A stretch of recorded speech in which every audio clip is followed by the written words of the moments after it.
Did you know the average person comes up with 6 to 7 business ideas in their lifetime? And I'd bet actual money that you have at least $1 billion idea just chilling in your notes app right now, waiting for someday. Well, someday is today. But here is the problem. Most startups fail because people do things completely backward. They vanish into a cave for 6 months, spend thousands of dollars on a fancy logo, build a product no one asked for, and then wait for the money to roll in. Spoiler alert, it doesn't. Today, we are cutting the fluff. I'm going to walk you through the 10 official steps to start a business, blending well-known government agencies' official playbook with actual, real-world survival tactics.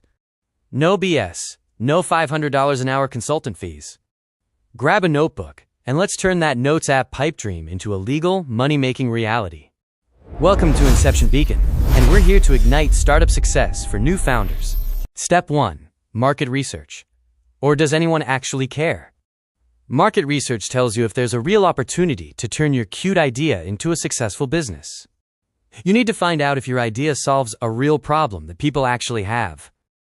And no, asking your mom if she likes your idea does not count as market research. If you are creating something brand new, talk to at least 10 potential customers directly. Ask them what they currently do to solve their problem. And more importantly, ask if they would actually pay for your solution. Instead of building a massive, finished product right out of the gate, build a minimum viable product, also known as MVP. What is the absolute simplest version of your idea you can test this week to see if people will bite? Don't build a castle. Build a tent, set it up fast, and see who walks in. Step 2. Write your business plan. Your business plan is the foundation and roadmap for how to structure and grow your new company. Now, please do not write a dusty 50-page novel that you will never look at again. It is 2026. What you need is a lean startup plan that fits on one page. Your lean plan needs to cover a few core things: your value proposition, what makes you special, your target customers, the key activities you'll do every day to make money, and a basic financial plan. Be conservative with how much you think you'll earn, and generous with your expense estimates, because trust me, everything costs more than you think. Step 3. Fund your business. Your business plan will help you figure out exactly how much money you'll need to start. You don't necessarily need millions in the bank, you just need a clear blueprint and an understanding of your initial costs. You also need to figure out your break-even point. This is the magical moment when the money coming in actually covers all your expenses, meaning every sale after that is pure profit. If you are starting with a tight budget, online businesses are usually your best friend because they require much lower startup costs compared to signing a lease for a physical store. Which brings us to Step 4. Pick your business location. Whether you are setting up a brick-and-mortar shop or launching an online e-commerce store, this choice affects your taxes, legal requirements, and revenue. But, come on, let's be real. Even if you are a local plumber, your digital presence is your business. People are going to Google you before they trust you with their hard-earned money. Luckily, there are a ton of all-in-one software tools available today to help you build a website, manage social media, and set up automated emails without needing to learn how to code. But before we continue, do yourself a favor and smash that like button, subscribe, and ring the notification bell so you never miss a beat. Also, Inception Beacon just released its first book, The 48-Hour Startup, the no-nonsense guide for people who hate business books. It's live right now. Click the link below in the description to grab a copy. Alright, back to the video. Step 5. Choose a business structure. Do not let this intimidate you. Your structure impacts your taxes, your paperwork, and your personal liability. Here is the quick breakdown. If you start a sole proprietorship, it's just you doing business as an individual.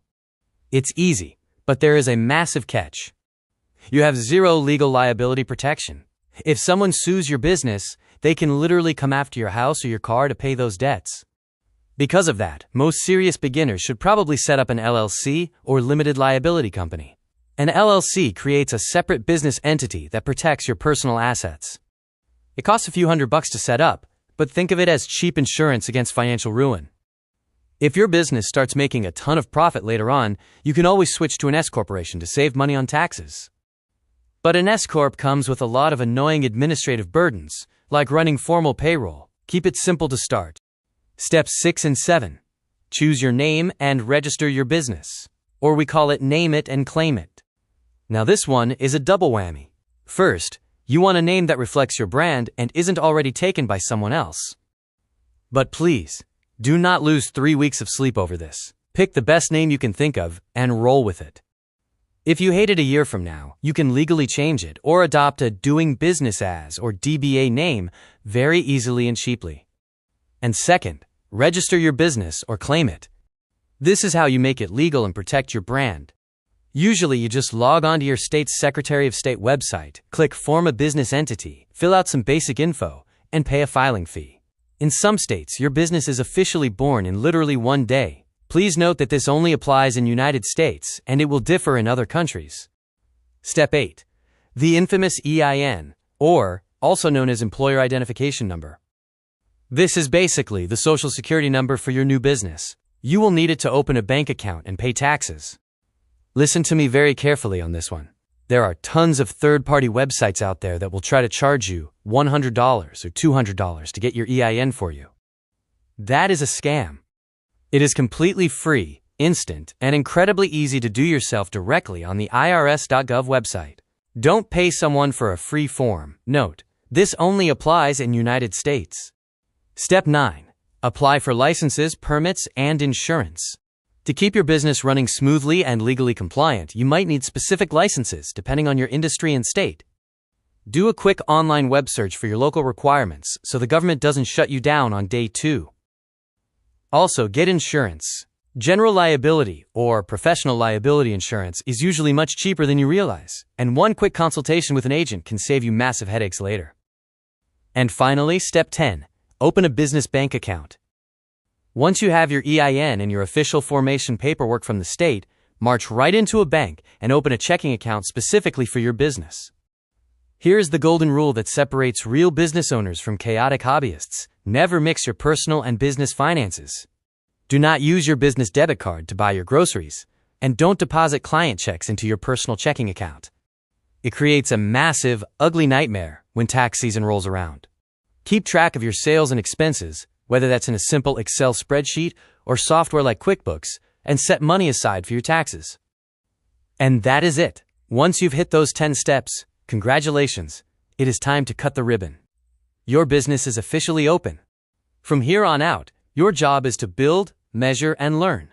Launch your product, track what people actually do with it, and focus on real numbers like your conversion rate and retention, not vanity metrics like Instagram likes. And remember, reinvest your early profits into growing the business before you try to upgrade your lifestyle and buy a Lambo. Check out this video on what is popping up on the screen right now. And if you found this video helpful, do me a favor and drop your business idea in the comments below. I genuinely want to hear what you're building. This is Inception Beacon. Thanks again for watching, and I will see you on the next one.